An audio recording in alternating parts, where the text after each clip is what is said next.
Jadi 500.000 ya Karang Taruna ya. Terserah mau makan bakso apa.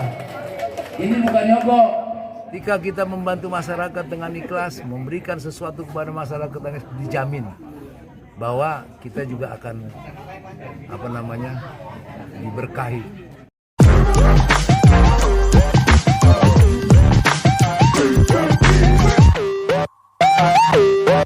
Ya, kita hari ini melakukan apa nih kita? Jadi hari ini waktu reses kita sesuai dengan jadwal itu tadi pagi jam 9 kita di Tugu. Yang kedua jam 1 di Kelurahan Harjamukti. Jadi ini yang sesuai dengan agenda kita DPRD, saya melaksanakan reses pada hari ini di Harjamukti, tepatnya di RW 2. Melihat antusias warga. Jadi memang ini wilayah ini sebetulnya ini wilayah yang memang dulunya di semenjak saya periode pertama ini juga menjadi satu wilayah yang dulu kita sering ke sini. Nah, udah beberapa kali kita reses, nah ini yang kesekian kali untuk mengingatkan kembali kepada masyarakat di wilayah di sini dan juga Harjamukti. Jadi memang reses hari ini cukup banyak yang hadir. Sambil memang juga kita undang beberapa masyarakat yang mendapatkan RTL rumah tidak layak di samping program-program yang lain. Untuk Harjamukti sendiri berapa RTLH? Kalau untuk Harjamukti tahun 2023 ini sekitar 61 rumah. 61 rumah dan memang satu kebutuhan yang memang pada saat itu disampaikan kepada kita proposal. Jadi kondisi rumahnya termasuk banyak juga ya yang warga yang tidak layak. Ya sebetulnya kalau mau jujur ya banyak sekali sebetulnya, tapi kan memang keterbatasan anggaran, jadi bertahap lah. Dan harapan kita memang bagi masyarakat yang memang membutuhkan, layak membutuhkan, ya memang harus kita dorong sehingga mereka betul-betul bisa mempunyai rumah yang layak. Karena kalau tidak layak kan juga berdampak kepada kesehatan, berdampak kepada pertumbuhan anak misalnya. Jadi memang harus dibantu oleh pemerintah sehingga rumahnya itu betul-betul layak untuk dihuni, kira-kira seperti itu. Itu realisasinya semua tahun ini? Tahun ini.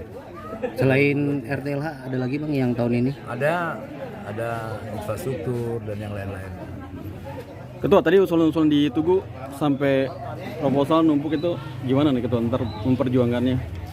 Ya kalau kita berjuang kan memang sesuai kebutuhan masyarakat. Bahwa pokok-pokok pikiran DPRD kan memang diatur dalam undang-undang, itu amanah. Kalau kita membaca pasal di dalam Undang-Undang 23 pasal 161 tentang kewajiban anggota DPRD itu punya kewajiban mensejahterakan masyarakat.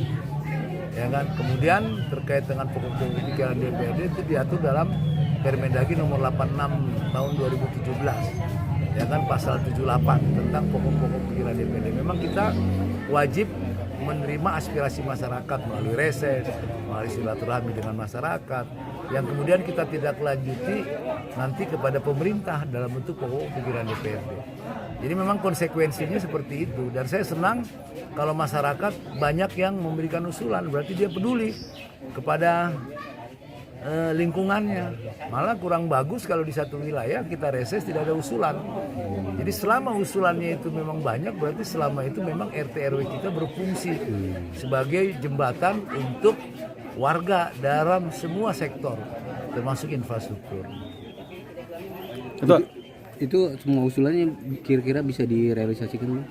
Ya harapan saya harus bisa, Pak. Saya berjuang sebagai anggota dewan, punya kewajiban. Karena memang kita kan salah satu tugas kita itu tadi, ya kan, menyerap aspirasi masyarakat. Kewajiban kita menyerap aspirasi masyarakat. Nanti kita perjuangkan dan kita lihat nanti.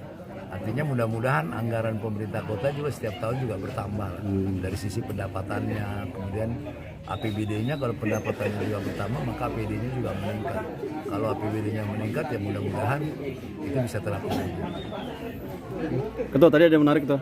Ketua ada memberi bantuan buat ibu-ibu posyandu, Karang Taruna. Tapi kata-kata ketua tadi ada ngomong ini niat ikhlas, sedangkan tempat lain membuat ini aja pasti bantuan harus buat KTA. Kenapa kayak gitu? Saya terbiasa memberikan sesuatu itu dengan ikhlas. Karena saya orang yang beriman sesuai dengan agama saya percaya sesuatu yang kita ikhlas pasti hasilnya juga akan maksimal dan Tuhan tidak akan diam kepada kita. Karena apa? Karena memang persyaratan orang beriman kan harus ikhlas. Karena kalau tidak ikhlas, memang kalau kita tidak ikhlas atau kita minta persyaratan, memang pasti jadi juga bicara DPRD. Nanti kalau saya pilih lagi belum tentu. Tapi ketika kita ikhlas dijamin oleh Yang Maha Kuasa. Ketika kita membantu masyarakat dengan ikhlas, memberikan sesuatu kepada masyarakat dengan dijamin bahwa kita juga akan diberkahi. Kita dapat berkah oleh Tuhan Yang Maha Kuasa. Itu prinsip buat saya. Kalau anggarannya sendiri dari mana, Bang? Hah? Anggarannya dari mana? Dari gaji saya dong, Pak. Dari pribadi. Dari pribadi dong gaji saya. Setiap reses kan sedikit gaji saya berikan kepada masyarakat kan nggak apa-apa juga. Ya kan doain saya juga tambah rezeki saya kan gitu. Biar tambah banyak lagi saya bisa berbagi kepada masyarakat. Bantuannya kan kebanyakan untuk kader, Bang ya? Bukan, Oh, bukan. untuk masyarakat, Untuk tapi masyarakat. dalam kelompok-kelompok. Itu tadi yang saya kasih majelis taklim, ibu-ibu majelis taklim tingkat RW, kemudian ibu-ibu kader RT, RW, terus Karang Taruna, itu yang saya kasih. Jadi, tidak perorangan. Support untuk kegiatan operasionalnya. Untuk kegiatan mereka, karena seperti majelis taklim kan mungkin bajunya cuma satu, dia kan juga pengen gonta-ganti baju ya, minimal nambah-nambah lah uang beli bajunya mereka. Kemudian juga uang kegiatan-kegiatan. Karena terutama apalagi kayak Karang Taruna kelompok-kelompok ibu PKK misalnya, itu Posyandu, Posbindu.